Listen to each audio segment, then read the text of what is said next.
Hello, beautiful humans of the nerd community. Chief Nick checking in here on July 22nd. I hope you're all having an awesome day, and thank you for watching this.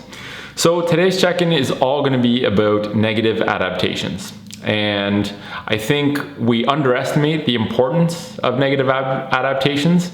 We often don't focus on them enough because we often focus on positive adaptations, right? Additive things that we're doing in order to intentionally create an adaptation in our body. But what we don't focus on, and what actually is more important from the standpoint of health, I feel, is negative adaptations. Is adaptations that our bodies make based on things we're exposing it to that negatively impact our health and create symptoms or create manifestations that we focus on as bad things with our health, but that we don't really backtrack to view, like, what is the behaviors or inputs that I've given my body to create that adaptation?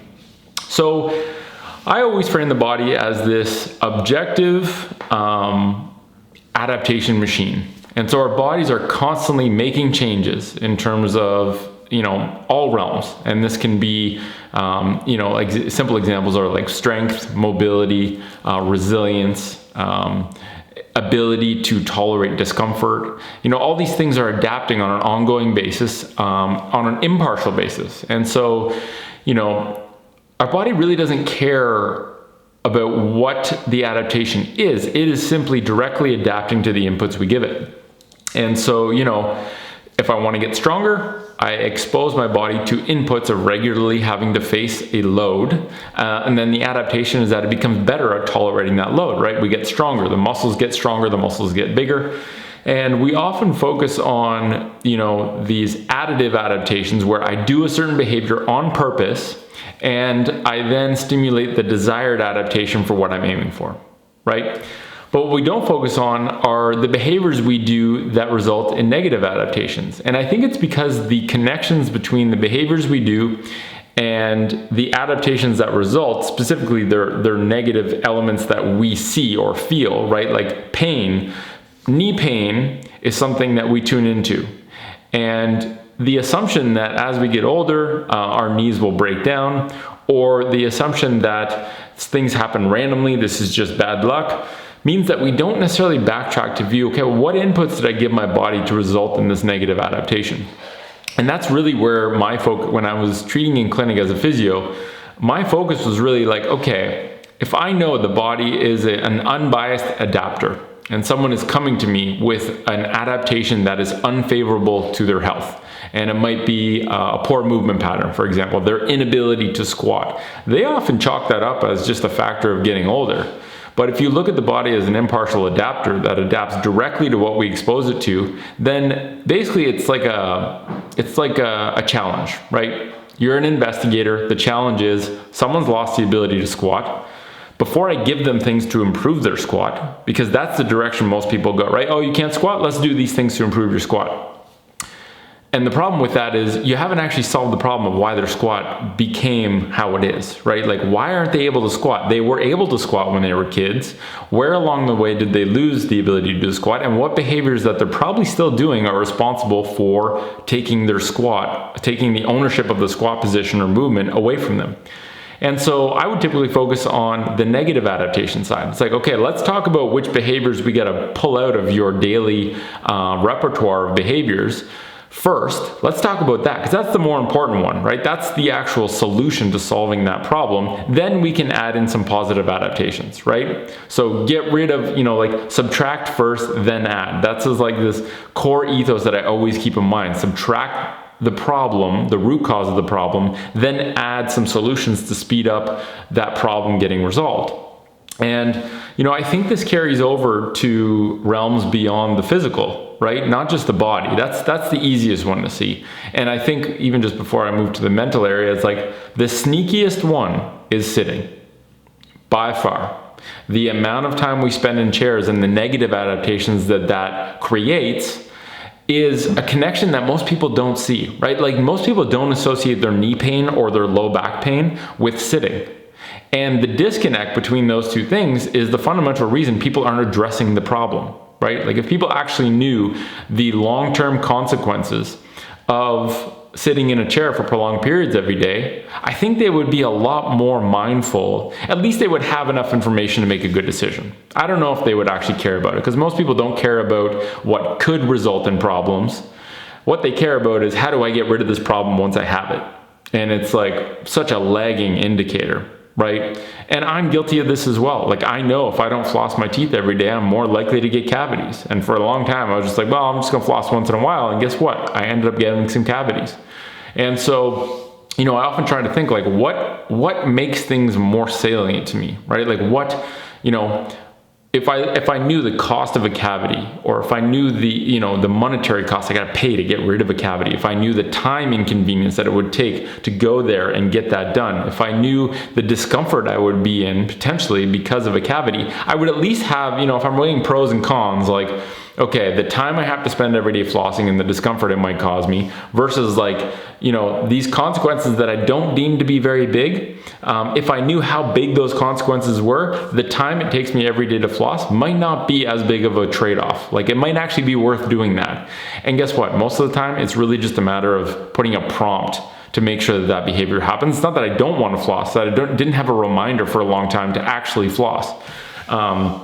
And so, the beauty about sitting is that, like, the reason we sit is because there's constantly prompts to sit, right? Behaviors don't happen without a prompt, something to remind you to do that behavior. If the chairs aren't there, you have no reminder to sit in a chair, and you kind of got to make it work.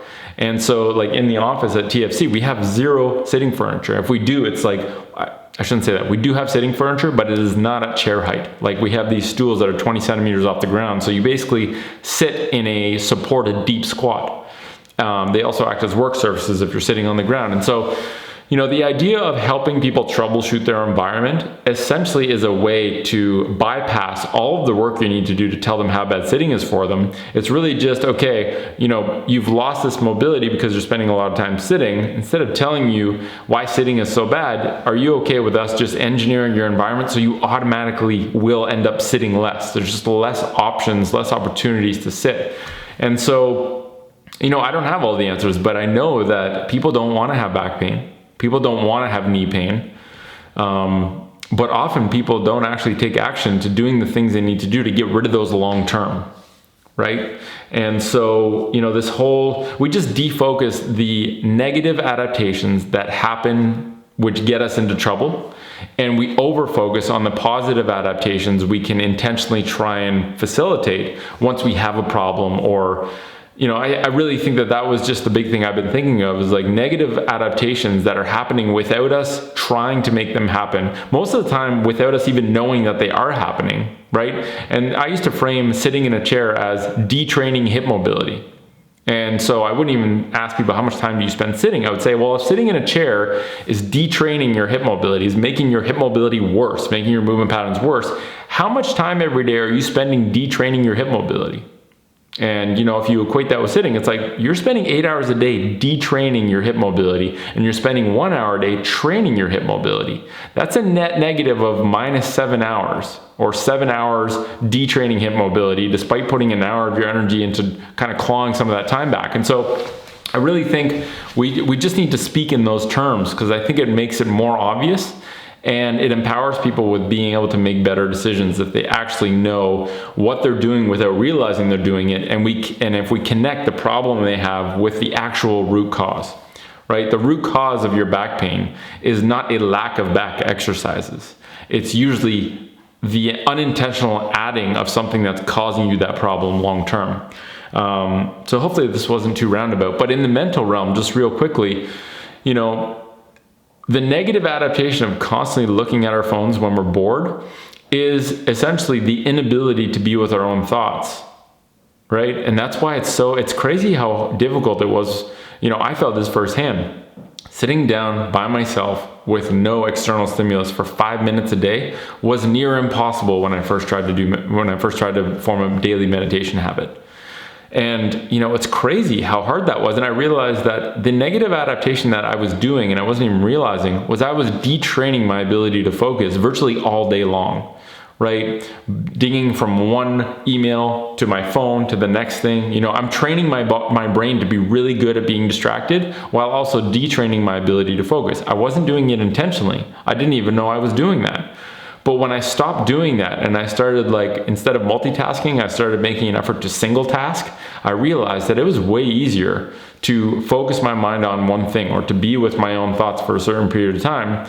And it wasn't by trying to force myself to meditate that I got to the ability to actually meditate for, you know, I do 20 minutes every morning now. It was actually by subtracting the distraction training I was giving myself. So, moral of the story with this one is focus on trying to investigate what behavior or input is responsible for this negative adaptation instead of always focusing on what thing can I add to my life to generate a positive adaptation, to generate an adaptation I'm actually looking to achieve, right? Think, what can I take away before what can I plug in? So hopefully that was helpful and not too roundabout. It was kind of just me working through the thoughts that were going through my head on the walk this morning, and I'd love to hear everyone's thoughts, right? And even one particular thing I'd love to hear is, like, what's an example of a negative adaptation that either you or the people you work with or the people you observe, you know, it could be your friends, family. What's an example of a negative adaptation that's happening that people don't realize is happening? Right? And what is the behavior responsible for that negative adaptation? So we can just do quick comments on Slack, like negative adaptation from, you know, the input of sitting in chairs creates a negative adaptation of reduced hip mobility. The input of stiff shoes creates a negative adaptation of stiff, weak feet.